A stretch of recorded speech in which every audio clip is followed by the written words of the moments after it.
Much about what happened to you, Emeka. What happened to your people, Biafra? The suffering, the starvation, the genocide. Chinua Achebe and Chimamanda Adichie both wrote of it, the images, the sorrow.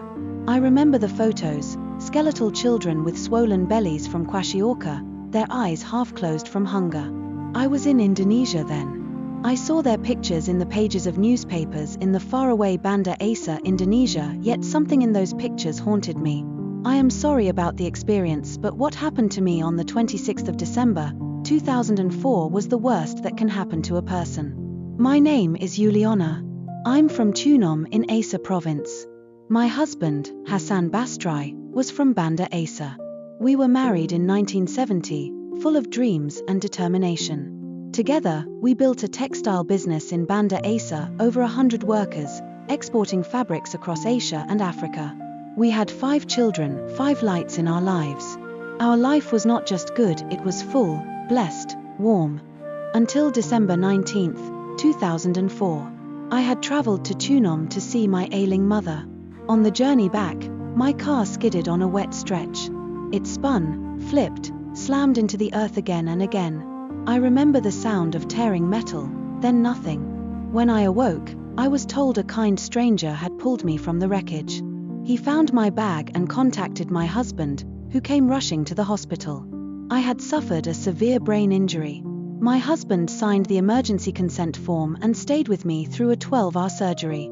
2 days later, I opened my eyes. He was there. He smiled through tears and kissed my forehead.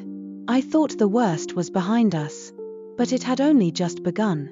My husband held my hand and whispered, "Tomorrow, I'll bring the kids. All of them. You'll see them again." I nodded, too weak to speak, but his words planted a seed of hope deep in my chest. The 26th of December, Boxing Day, came. I woke at 9 a.m., heart pounding with anticipation. My niece Aisha sat by my side, glancing nervously at the door. Hours passed. No sign of my husband.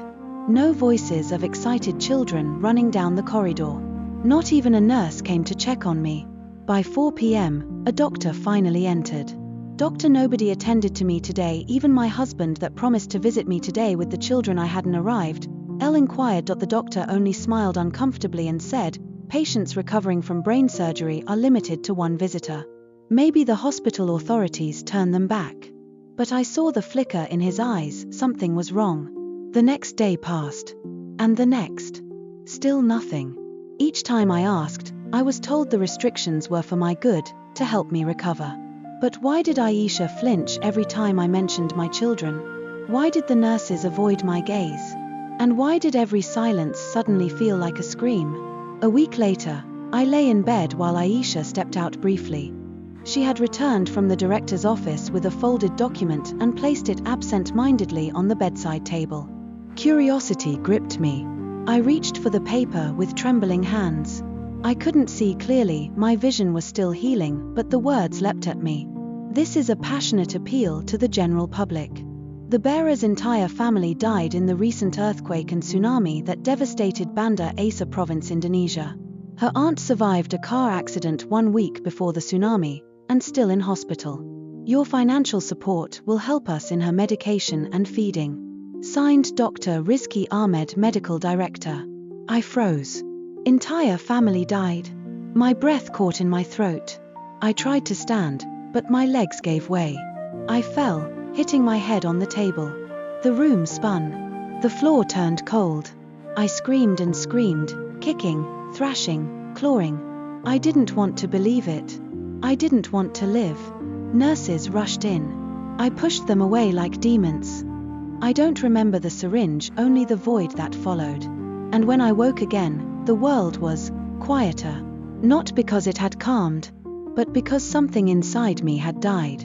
Days blended into nights. Pain faded into numbness. Hope turned to smoke. I lay in that hospital bed, drifting in and out of consciousness, waiting for someone, anyone, to say it wasn't true. But no one did. Then one day, a familiar voice called my name. Tony Cheng, my husband's friend and longtime business associate from Hong Kong, had found me. He flew across countries just to see what remained of Yuliana. He sat by my side. held my hand, and cried. He paid all my bills, arranged further treatment in Hong Kong, and stayed with me through my healing. When I was strong enough to travel, I moved with his family to Naples, Florida. I survived. But my husband, my 5 children, my parents, my 2 sisters in Tsunami and most people from my village died, swept away in the tsunami that struck Banda Aceh while I lay unconscious in a hospital bed. People call me a miracle. But how do you live with a miracle that feels like a curse? I walk, I speak, I smile. But the woman I was, she never came back. And sometimes, when the night is still and the ocean whispers against the Florida coast, I ask the wind a question I know it can't answer. Why did I survive, when everyone else was taken? Is it not the worst that can happen to man? Please abegu subscribe to our channel for more plenty story that suits the heart.